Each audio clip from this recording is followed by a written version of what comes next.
Welcome back to my channel यार example. Last वाले science video में हम लोग ने नेचुरल रिसोर्सेज में व्हाट इज़ एयर और परसेंटेज ऑफ CO2 के बारे में पढ़ लिया था। जिससे वो वीडियो नहीं देखा जाके देख लीजिए। और आज हम लोग थोड़ी काफ़ी चीज़ों के बारे में पढ़ने वाले हैं, तो बिना देरी के आज का वीडियो स्टार्ट करते हैं। सो फ्रेंड्स, सबसे पहले हम लोग पढ़ेंगे व्हाट इज़ ओजोन। ओजोन क्या होता है? तो ओजोन को सबसे पहले हम लोग डिनोट करते हैं। Ozone is denoted by O3, O और नीचे 3। ओके, अब ये होता क्या है? वो होता है द ओजोन शील्ड। इसकी डेफिनेशन में लिख रहा हूँ, द ओजोन शील्ड, इसको ओजोन शील्ड भी कहते हैं। द ओजोन शील्ड जिस ब्रैकेट में high concentration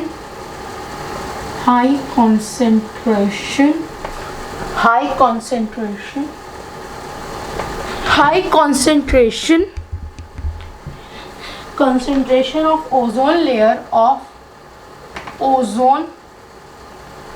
high concentration of ozone layer about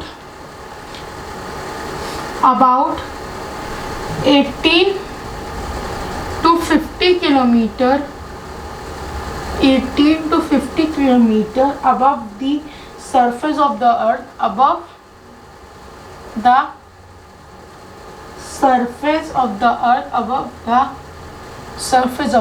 ये है वो above the surface of the earth। ये सब ब्रैकेट में लिखेंगे। of the earth,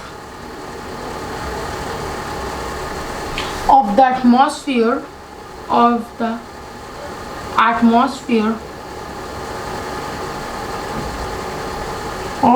atmosphere air absorbs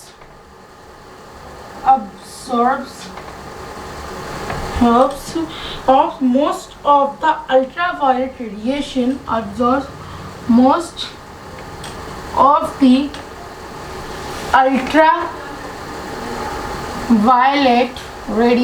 जिसको हम लोग UV रेस कहते हैं।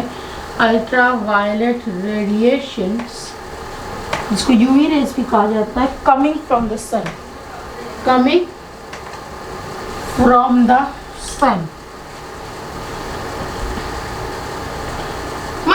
फ्रेंड्स, ओजोन जो होती है वो एक शील्ड के तरीके की होती है, जिसमें हाई कंसंट्रेशन ऑफ ओजोन होता है, तो बहुत सा ओजोन प्रेजेंट होता है। और वो जो हम अबाउट 18 to 50 किलोमीटर अबाउट, मतलब जिस ग्राउंड पे, जो ग्राउंड होता है जो उस पर हम लोग रहते हैं, उससे 18 to 50 किलोमीटर अबव होती है। मतलब अबव 50, जैसे 50 किलोमीटर अबव, मतलब कि कुछ एरिया में से 18 हो गई, कुछ में 15 हो गई।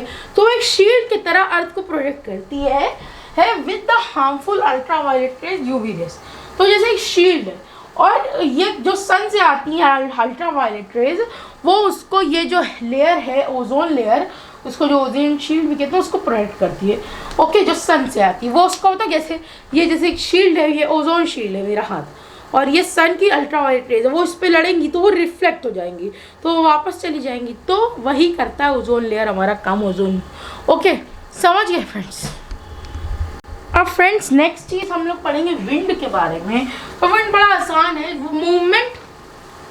विंड में भी एक दो और चीज़ें पढ़ेंगे। सबसे पहले विंड की होती है movement of air is known as wind.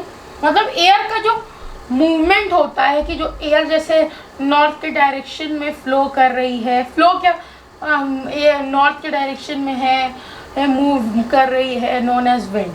मतलब जो वो मूविंग एयर, जो मूव करती है, उसको हम लोग कहते हैं wind. Okay, movement of air is known as wind. Okay friends, समझ गए? जो एयर जब मूव करती है उसको विंड कहते हैं। अब विंडी में हम लोग पढ़ेंगे वाटर वेपर के बारे में। वाटर वेपर क्या होता है? वाटर वेपर होता है, water vapor is formed due to the water vapor is formed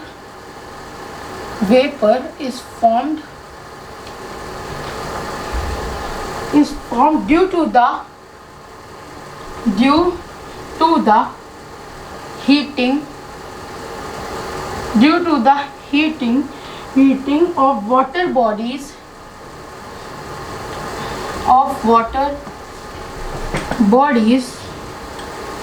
by solar radiation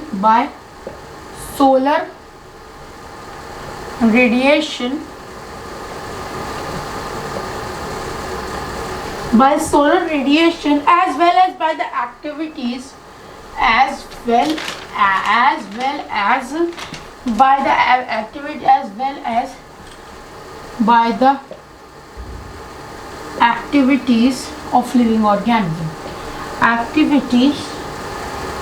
of living organisms।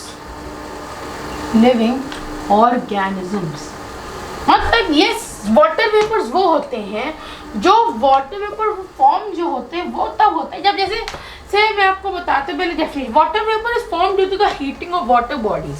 मतलब कि जैसे ये यहाँ कुछ थोड़ा वाटर है, ये वाटर है हमारा, ओके। अब ये जो वाटर है वो बहुत गर्मी हो रही है, मतलब सन है या ये वो कोई सी भी है, तो वो एवापोरेट होगा, तो जो वाटर वेपर्स जो आ जाते हैं ऊपर, जो वाटर की ड्रॉपलेट्स जाती हैं जो एवापोरेट होने के बाद, वही वाटर वेपर होती है, ओके। वही वाटर वेपर, जैसे कहा जा रहा है ना हीट, जब हीट करते हैं जैसे हम लोग पानी को उबालते होंगे, आपने देखा होगा, तो उसमें से कुछ वो निकलती हैं वाटर की ड्रॉपलेट्स, वही वाटर के वेपर्स होते हैं। वो वाटर थोड़ा थोड़ा गैस के फॉर्म में, वेपर के फॉर्म। ओके, समझ गए? इतना समझ गए फ्रेंड्स? तो फ्रेंड्स मैं आज यही एंड करता हूँ। हम लोगों ने आज पढ़ा ओजोन के बारे में, विंड के बारे में और वाटर वेपर के बारे में। विंड में एक चीज़, दो चीज़ें और है, लैंड ब्रीज और सी ब्रीज में, वो बताऊंगा और आगे फिर नेक्स्ट वीडियो में। और मैं आज का वीडियो यही एंड करता हूँ। पसंद है तो लाइक कर दीजिएगा, चैनल को सब्सक्राइब कर दीजिए, और मैं मिलता हूँ आपसे अगले वीडियो में। तब तक के लिए it's all over and it's all out.